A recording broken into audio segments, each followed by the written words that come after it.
के भूगोल से संबंधित खंड में भारत की योजना, भारत के भौतिक, आर्थिक और सामाजिक भूगोल से संबंधित प्रश्न पूछे जाएंगे। भारत के विषय में विज्ञान और प्रौद्योगिकी के महत्व और प्रभाव से संबंधित तीसरे खंड से प्रश्न पूछे जाएंगे, जो भारत तथा झारखंड में विज्ञान और प्रौद्योगिकी के महत्व के बारे में उम्मीदवार की जानकारी की परीक्षा करते हैं। पांचवें जेपीएससी के जीएस पेपर 2 से आकलन कर सकते हैं कि आखिर किस तरह के क्वेश्चंस हो सकते हैं। तो जीएस पेपर 2 में पांचवा जेपीएससी में आपका 5 क्वेश्चन बनाने थे 3 घंटे में,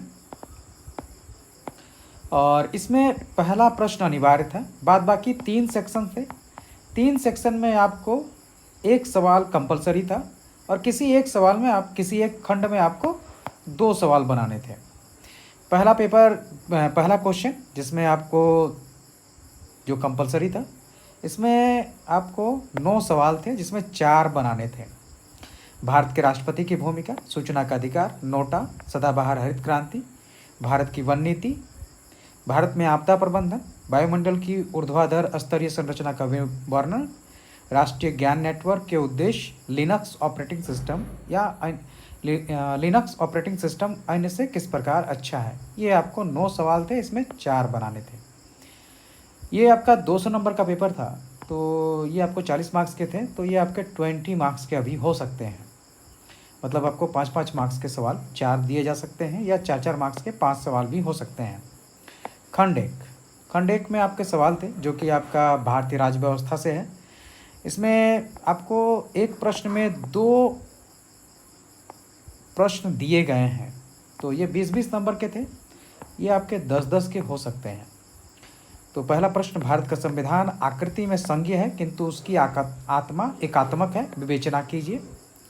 दूसरा सवाल है इसी में, राज्य के नीति निर्देशक तत्वों का क्या महत्व है।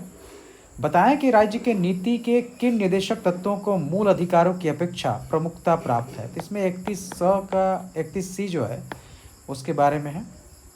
तीसरा सवाल आपका है, इसमें भी 2 सवाल है।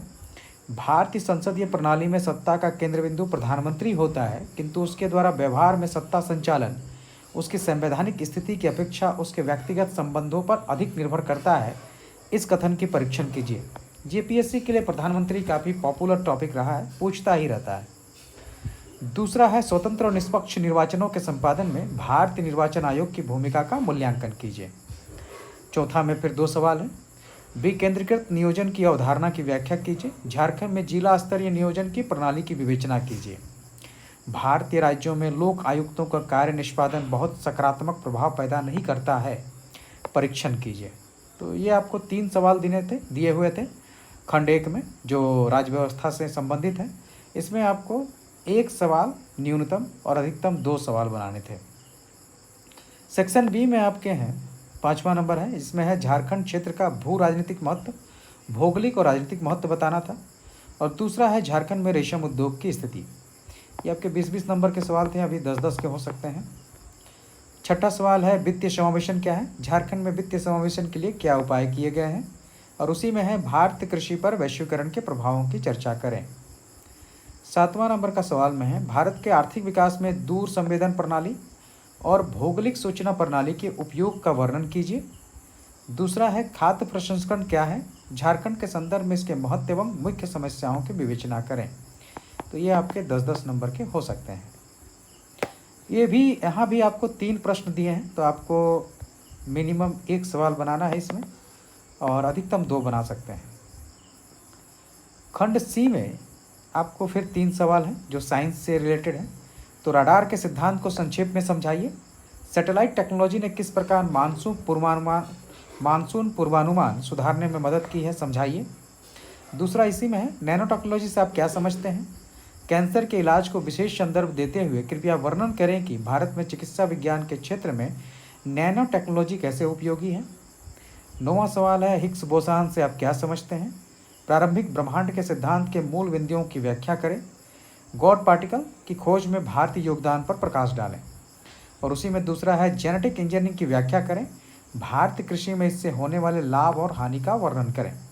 तो ये भी आपके 10-10 नंबर के हो सकते हैं। तीसरा और अंतिम सवाल है, भारत में मच्छर के काटने से होने वाली 3 प्रमुख बीमारियां कौन सी हैं। इन बीमारियों से बचाव एवं उपचार के लिए प्रयास का वर्णन करें। सिस्मिक माइक्रोजेनेशन से आप क्या समझते हैं, ये भारत के लिए कैसे उपयोगी है, इस दिशा में किए जा रहे प्रयासों पर प्रकाश डालिए। तो ये आपके 2 सवाल इसमें हैं। तो इसमें भी 3 सवाल दिए हैं और 3 सवाल के अंदर फिर 2-2 सवाल करके दिए हुए हैं। तो आप इसमें न्यूनतम 1 सवाल या मैक्सिमम 2 सवाल बना सकते हैं। 2 सवाल कहने का अर्थ है कि फिर आपको ऊपर के खंडों में 1-1 सवाल ही बनाने होंगे। तो इस तरह के सवाल या पैटर्न हो सकता है जिसमें आपको 3 घंटे में 5 प्रश्न बनाने होंगे। अगर उसको फिर से बांट देता है तो सवाल फिर ज़्यादा बनाने होंगे 3 घंटे में।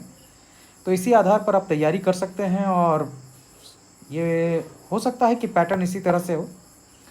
हमारी आंसर राइटिंग की क्लासेस लगातार चल रही हैं। हर दिन 4 सवाल आपको दिए जा रहे हैं और लाइव उत्तर लेखन भी चल रहा है। तो अगर आप चाहें तो ज्वाइन कर सकते हैं। धन्यवाद।